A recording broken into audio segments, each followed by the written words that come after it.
नमस्कार, स्वागत है आप सभी का इंडिया न्यूज देख रहे हैं आप। मैं हूं आपके साथ पराग गुप्ता। शुरुआत करेंगे बुलेटिन की बड़ी खबर के साथ। अखाड़ा परिषद के अध्यक्ष महंत नरेंद्र गिरी की मौत के बाद उनके कमरे से तलाशी के दौरान एक सुसाइड नोट बरामद हुआ है। सुसाइड नोट में उनके एक शिष्य का जिक्र है जिसमें महंत नरेंद्र गिरी को मानसिक तौर पर परेशान किया था।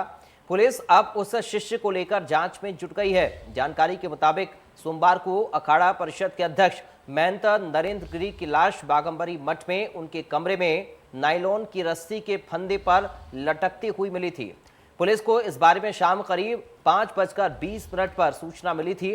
पुलिस के मुताबिक बाघंबरी मठ में जहां महंत नरेंद्र गिरी का शव फंदे से लटकता हुआ मिला, वहां चारों तरफ से दरवाजे बंद थे। कमरे का मुख्य दरवाजा भी अंदर से बंद था। पुलिस ने शुरुआती जांच के आधार पर इसे आत्महत्या बताया है। पुलिस ने जांच के लिए मौके पर फॉरेंसिक टीम को भी बुलाया है। अब वहां से सुराग और सबूत जुटाई जा रही हैं। तो महंत नरेंद्र गिरी के कमरे से एक सुसाइड नोट भी बरामद हुआ है। शुरुआती तौर पर पुलिस इसे आत्महत्या मान रही है और ये बताया जा रहा है, जानकारी सामने आई है कि जिस कमरे में नरेंद्र गिरी का शव फंदे से लटका हुआ था, उस कमरे के सारे दरवाजे अंदर से बंद थे और फिलहाल अब इस पूरे मामले की जांच पड़ताल शुरू कर दी गई है। एक शिष्य का जिक्र नोट में किया गया है जिसकी जांच पड़ताल की जा रही है। और ऐसे में आनंद गिरी की ओर से क्या कुछ कहा गया है, सुनिए जरा। षड्यंत्र है, साजिश है, उनको मार करके मुझे फंसाने का प्रयास किया जा रहा है। मैं प्रदेश सरकार से हाथ जोड़ के गुजारिश करता हूं कि इसकी निष्पक्ष जांच हो और सच का दूध का दूध, पानी का पानी स्पष्ट होना चाहिए। वो मर नहीं सकते, आत्महत्या कर नहीं सकते, बहुत साहसिक व्यक्ति थे, वो मरे हैं। इसके पीछे बहुत बड़ा षड्यंत्र है। तो आपने सुना, आनंद गिरी की ओर से कहा गया है कि महंत नरेंद्र गिरी को मारकर उनको फंसाने की साजिश रची गई है और इस पूरे मामले की जांच पड़ताल होनी चाहिए। आनंद गिरी ने यह भी कहा कि वो बड़े साहसिक व्यक्ति थे, वो आत्महत्या नहीं कर सकते हैं। और इस पूरे मामले को लेकर एडीजी की ओर से क्या कुछ कहा गया है, सुनिए। 20 सितंबर 2021 को शाम 17:32 पर प्रयागराज परिक्षेत्र के आईजी को दूरभाष पे ये सूचना प्राप्त हुई कि अखिल भारतीय अखाड़ा परिषद के अध्यक्ष महंत नरेंद्र गिरी जी ने आत्महत्या कर ली है। ये सूचना उनके शिष्य के द्वारा दी गई, जिस पे तात्कालिक रूप से आईजी तथा अन्य लोगों ने मौके पे जाकर इसका परीक्षण किया। मौके पे से ये बताया गया है कि दरवाज़ा पूर्व में बंद था। अमूमन 3:30 से 4 बजे के बीच महंत जी खुद निकलते थे।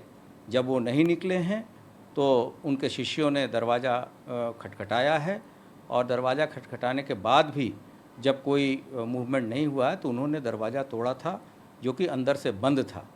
और उसके उन्होंने देखा कि महंत जी की बॉडी एक नायलॉन के धागे से लटकी हुई है, पंखे से, और उसको वहाँ फिर पुलिस के प्रेजेंस में उसको उतारा गया है तथा मौके से एक सुसाइड नोट भी प्राप्त हुआ है, जिसमें कि महंत जी ने आनंद गिरी तथा 2 अन्य व्यक्तियों के विरुद्ध आरोप लगाए हैं कि उनके मौत के जिम्मेदार वही लोग हैं। इस पे त्वरित कार्रवाई करते हुए उत्तर प्रदेश पुलिस ने आनंद गिरी को उत्तरांचल पुलिस के सहायता से हरिद्वार में डिटेन किया है। एक स्पेशल टीम वहां भेजी जा रही है जो पूर्ण सुरक्षा के बीच उसको लायक। तो आपने सुना, एडीजी प्रशांत कुमार की ओर से जानकारी दी गई है कि आखिर क्या क्या वहां से मौके से बरामद हुआ या मौके पर किस तरीके की परिस्थितियां, सिचुएशन थी। और बताया गया है कि उनके शिष्यों ने जब दरवाजा खटखटाया तो कोई अंदर से मूवमेंट नहीं हुआ। उसके बाद दरवाजे को तोड़ा गया, तब जाकर ये नजर आया कि उनका जो शव है वो फंदे पर लटका हुआ है। हमारे साथ चैनल हेड अरविंद चतुर्वेदी जुड़े हैं इस वक्त लाइव। अरविंद जी, फिलहाल क्या कुछ जानकारी मिल पा रही है? एडीजी को हम सुन रहे थे, वो बता रहे हैं, लेकिन जांच पड़ताल किस तरीके से पुलिस की चल रही है? देखिए, मैं जो फिलहाल की खबर है वो आपको बता दूं। फिलहाल ये स्पष्ट हो चुका है कि आनंद गिरी को हरिद्वार में डिटेन कर लिया गया है। पुलिस ने इस बात का खुलासा कर दिया है। उसके अलावा जो 6 से 7 बनने का सुसाइड नोट मिला है, उसमें विस्तार से इस घटना का जिक्र किया गया है कि आखिर वो किन किन लोगों से प्रताड़ित थे, कौन से ऐसे लोग थे जो उनके मान सम्मान को ठेस पहुंचाने का काम कर रहे थे, आघात कर रहे थे। और मैं समझता हूं कि नरेंद्र गिरी, जितने दिनों से मैं उनको जानता हूं, वो एक बड़े साधु संत तो थे ही, महात्मा थे ही, लेकिन पॉलिटिकली उनके बहुत अच्छे संबंध थे लोगों से। अगर मैं बताऊं तो पूरे देश में कोई ऐसी पार्टी नहीं थी जिनके बड़े नेता नरेंद्र गिरी जी के संपर्क में न हो।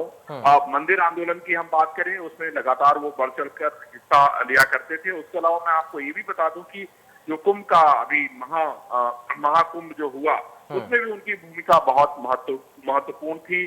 सरकार लगातार उनसे संपर्क करके साधु सन्यासियों के लिए जो भी काम किए गए, उसमें उनका बड़ा अहम और महत्वपूर्ण योगदान था। आज की घटना कहीं न कहीं विचलित करती है। अगर हम पूरी घटना को देखें, जिस तरीके से नरेंद्र गिरी का फांसी लगा के आत्महत्या करना, वो किसी के गले इसलिए नहीं उतरता क्योंकि आप देखिए कि जब हम साधु सन्यासी के पास जाते हैं और उनकी ज्ञान की बातों को सुनते हैं, तो उनका कहना ये होता है कि देखिए, हम ईश्वर को पाने के लिए जो है वो साधु और सन्यासी बने हैं। जब उनको ज्ञान मिल गया है तो उस ज्ञान को लोगों में बांटने का काम करते हैं। और ये ज्ञान हमें कभी भी नहीं ये कहता कि नहीं हम आत्महत्या कर लें। बिल्कुल। तो सवाल ये है कि इसमें बहुत कुछ है। मैं समझता हूं कि संपत्ति विवाद एक बहुत बड़ा विवाद है और इन सारे घटना के पृष्ठभूमि में केंद्र में वही नजर आ रहा है। जिस तरीके से आनंद गिरी की बातों को मैं सुन रहा था, आनंद गिरी का कहना है कि एक पंचायत हो चुकी थी, इन लोगों को नरेंद्र गिरी की तरफ से पैसे दिए गए, इन्होंने मकान बनवाया और उसमें एक उन्होंने पुलिस के अधिकारी का नाम दिया, एक पूर्व मंत्री इंदु प्रकाश मिश्रा का नाम दिया। इन लोगों ने बैठ के पंचायत कराई। सवाल है कि इसमें बहुत सारे लोगों का इन्वॉल्वमेंट है क्योंकि मंदिर के पास बहुत बड़ी जमीन थी। कहा जा रहा है कि एक हंडिया के विधायक महेश नारायण सिंह ने बहुत बड़ी जमीन आश्रम से खरीदी थी जिसपे बहुत सारे फ्लैट बनाए गए थे। मैं समझता हूं कि अगर इसके पीछे अगर हम जाके देखें, इसकी गहन समीक्षा करें, तो संपत्ति विवाद ही मुख्य कारण माना जा रहा है और इसमें बहुत सारे लोग शामिल हो सकते हैं। इस पूरी घटना की बहुत ही गंभीरता से जांच होनी चाहिए क्योंकि एक ऐसे संत का हमारे बीच से चले जाना बहुत ही असहनीय है, बहुत ही दुखद है और पूरा देश इसको लेके दुखी है, मर्माहत है। मेरा मानना है कि इस पूरे मामले की बहुत ही गंभीरता से जांच होनी चाहिए। अरविंद जी, घटना स्तब्ध इसलिए भी करती है क्योंकि अचानक से ये सब कुछ हुआ है और शक और संदेह इसलिए भी पैदा हो रहा है क्योंकि सारी चीजें नॉर्मल फिलहाल चल रही थी और कल केशव प्रसाद मौर्य से भी मुलाकात हुई थी। केशव प्रसाद मौर्य ने भी इस बात का जिक्र किया है। एकदम से ये घटना होना, सुसाइड नोट मिलना, ये चीजें स्तब्ध कर रही हैं और शक पैदा कर रही हैं। जी हाँ, निश्चित रूप से ये शक पैदा कर रही हैं और मैं समझता हूं कि इस पूरे मामले की बहुत ही गंभीरता से जांच होनी चाहिए क्योंकि इसमें बहुत सारे लोगों के नाम सामने आ रहा है। और मैं आपको ये बता दूं कि जिस तरीके से नरेंद्र गिरी अपनी बातों को कहते थे, कहीं से भी ये नहीं लगता है कि नरेंद्र गिरी आत्महत्या कर लेंगे। जो व्यक्ति देश और दुनिया के लिए, समाज के लिए, संतों के लिए इतनी ताकत से लड़ता हो, वो खुद अपनी जिंदगी को इस तरह से समाप्त कर लेगा, इस ऐसा विश्वास नहीं होता है। और शायद यही कारण है कि पूरा संत समाज इस बात से मर्माहत है, देश भी मर्माहत है और मैं भी इस बात को सोच और समझ नहीं पा रहा हूँ। जो व्यक्ति इतना हिम्मती था, जो व्यक्ति दूसरे के मुद्दों को उठा के लड़ता था, लड़ाइयाँ करता था और उस पर न्याय लेके ही दम लेता था, वो व्यक्ति इतनी आसानी से हार मान जाएगा, बात गले उतरती नहीं। क्योंकि लगातार यही बात सामने आ रही है कि आंतरिक जिस तरीके की चीजें पिछले दिनों चली, उसकी वजह से वो काफी ज्यादा अंदर से टूट गए थे या इस तरह की चीजें, जो भी बातें सामने आ रही हैं। आनंद गिरी को हम अरविंद जी अभी सुन रहे थे, आनंद गिरी ये कह रहे हैं कि उनको फंसाया जा रहा है। देखिए, आनंद गिरी का चरित्र तो मैं बहुत नहीं जानता हूं, लेकिन आनंद गिरी हमेशा विवादों में रहे हैं। इसके पहले इनकी कुछ फोटो वायरल हुई थी, ऑस्ट्रेलिया गए थे ये, और मैं आपको बता दूं कि विदेश में ये ड्रग के मामले में पकड़े भी गए थे। अब मैं समझता हूं कि आनंद गिरी इनके सबसे प्रिय शिष्य थे, इसमें कोई हस्तक्षेप नहीं है, कोई संशय नहीं है, लेकिन सवाल यह है कि प्रिय शिष्य से नाराजगी, सुसाइड नोट में उसको लेके बातें लिखना, उनके साथियों को लेके बातें लिखना, और आनंद गिरी का कहना है कि महाराज जी ने, गुरु जी ने कभी भी चिट्ठी नहीं लिखी, या चिट्ठी लिखने के वो आदी नहीं थे, वो आमने सामने बात करने में विश्वास करते थे। तो ये बहुत सारी बातें हैं जिसको लेके अलग अलग बयान आ रहे हैं, और मेरा ये कहना है कि पुलिस की बातों को भी अगर आप ध्यान से सुने तो ये लगता है कि कुछ न कुछ ऐसी बातें हैं जिसका पुलिस ने अभी खुलासा नहीं किया है। आनंद गिरी को पुलिस ने हिरासत में ले लिया है हरिद्वार में, उनको कहा जा रहा है कि नजरबंद कर दिया गया है, यहाँ से टीम जो है निकल चुकी है हरिद्वार से उनको ले आने के लिए। अब ऐसे में ये महत्वपूर्ण हो जाता है कि जिन शिष्यों का नाम है, या जो सुसाइड नोट है, जो 7 पन्ने का सुसाइड नोट बताया जा रहा है, जिसमें नरेंद्र गिरी ने पूरे विस्तार से ये लिखा है कि आखिर इनकी संपत्ति किसको दी जाएगी, कौन लोग जो है आगे इस संपत्ति की विरासत को संभालने का काम करेंगे। ये सारी बातें तब स्पष्ट हो पाएंगी जब सुसाइड नोट जो है सामने आएगा। तो मैं समझता हूँ कि हमारे रिपोर्टर्स का पहला काम ये होना चाहिए, हम लोगों का भी ये पहला काम होना चाहिए कि सुसाइड नोट में आखिर क्या है, नरेंद्र गिरी ने ऐसी कौन सी बात लिखी है जिसको मैं समझता हूँ कि पूरे देश को जानना चाहिए। और साधु समाज हो, चाहे देश हो, चाहे हम लोग हों, इन सभी लोगों को ये जानने का हक है। मैं समझता हूँ कि पुलिस अपनी अलग अलग जो उसने सबूत जुटाए हैं उसको लेकर जांच कर रही है, लेकिन लोगों के मन में बहुत सारे सवाल हैं जिसका जवाब इंडिया न्यूज देने की कोशिश करेगा। हमारी ये कोशिश होगी कि सबसे पहले सुसाइड नोट हम लोग देश को दिखाएं और ये बताने की कोशिश करें कि आखिर नरेंद्र गिरी आखिर ऐसे केस किस तरह के औसात में चले गए थे जिसकी वजह से उन्होंने इतना बड़ा कदम उठा लिया। तो मुझे लगता है कि ये अरविंद जी, एक सवाल मेरा ये भी है, क्या सुसाइड नोट को लेकर पुलिस कुछ भी खुलकर बोलने से अभी बच रही है, और क्या ये बताने से भी पुलिस बच रही है कि कौन कौन से वो पहलू हैं जिन पर पुलिस अब आगे बढ़ रही है?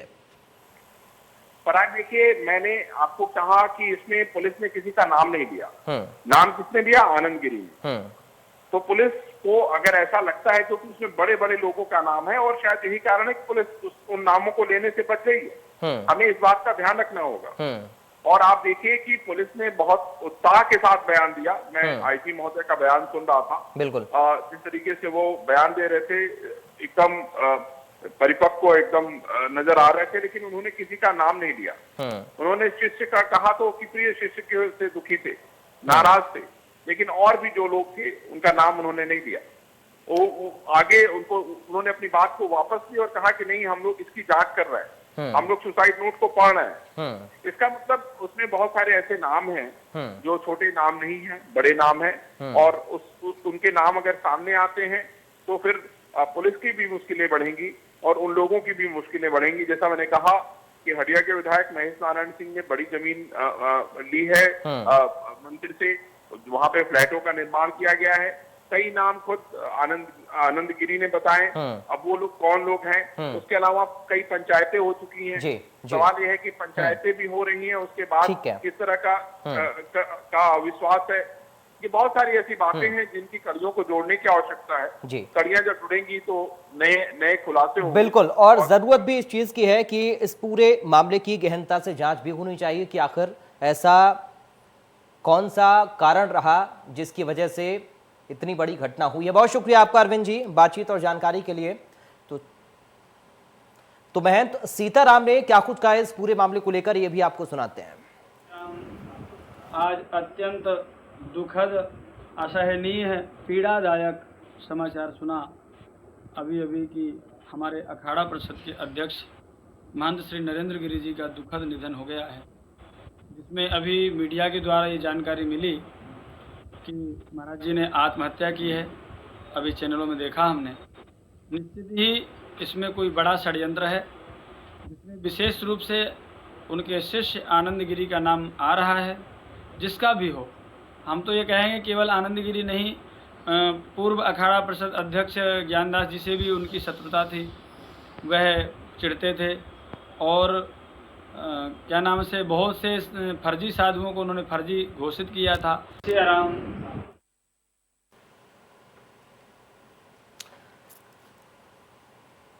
और ये तस्वीरें हम आपको दिखा रहे हैं जब मुलाकात मुख्यमंत्री योगी आदित्यनाथ से नरेंद्र गिरि जी की हुई थी, उस वक्त ये तस्वीरें आप देखिए। और आज इन तस्वीरों को याद करते हुए ही मुख्यमंत्री योगी आदित्यनाथ ने भी शोक संवेदना प्रकट की और साथ ही ये भी कहा कि जो इस वक्त साधु संत समाज में शोक व्याप्त है, उन सभी को ईश्वर इस दुख को सहने की शक्ति भी दे।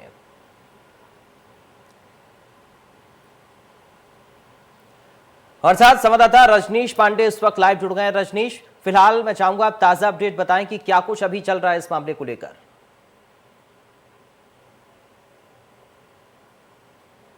देखिए, कहीं ना कहीं इनकी मौत को लेके हर एक जगह सियासी खलबली कहे या श्रद्धालुओं में खलबली करे या संत समाज की खलबली की बात करें, हर एक जगह खलबली मची हुई है। हमारे साथ हम कोशिश करेंगे, महाराज जी हैं, वेदांती जी महाराज पूर्व सांसद हैं, उनके साथ काम किए हैं। हम लाइव एक्सक्लूसिव बातचीत करेंगे। सवाल आपका होगा, महाराज जी जवाब देंगे और ये बताएंगे कि इस उनकी हत्या के पीछे क्या हो सकती है। महाराज जी, पराग आप सवाल लीजिए, महाराज जी जवाब देंगे। महाराज जी आप सवाल पूछिए। महाराज जी, फिलहाल किस तरह की चीजें आपको नजर आ रही हैं और जो घटना हुई है ये वाकई दुखद घटना है, बड़ी घटना है। फिलहाल क्या आपका इस पर रिएक्शन है? किस तरह की चीजें आपको फिलहाल साफ तौर पर आप देख पा रहे हैं?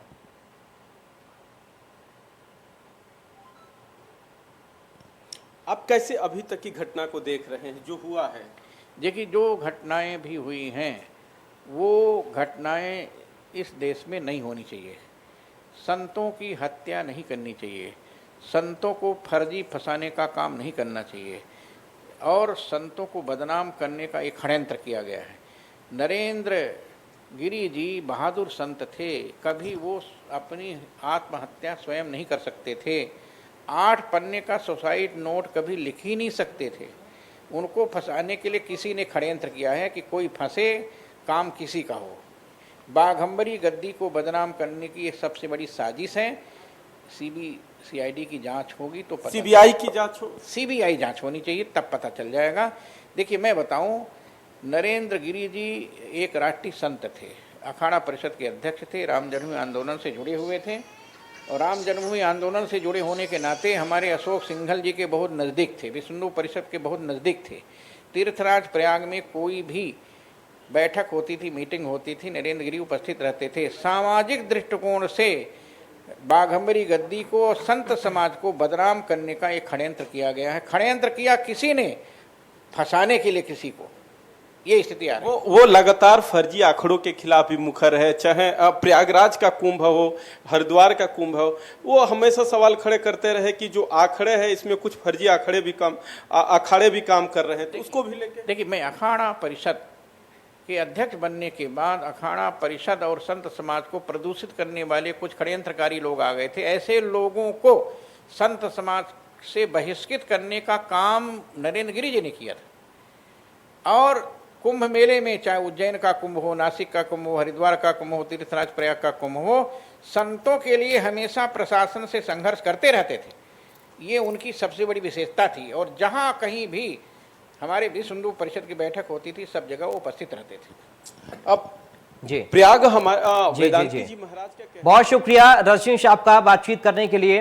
तो लगातार अब प्रतिक्रियाएं सामने आ रही हैं, पुलिस अपना काम कर रही है, इंडिया न्यूज भी पल पल की जानकारी अपडेट आपको दे रहा है। आप बने रहिए, रुक रहे हैं यहाँ पर एक ब्रेक के लिए।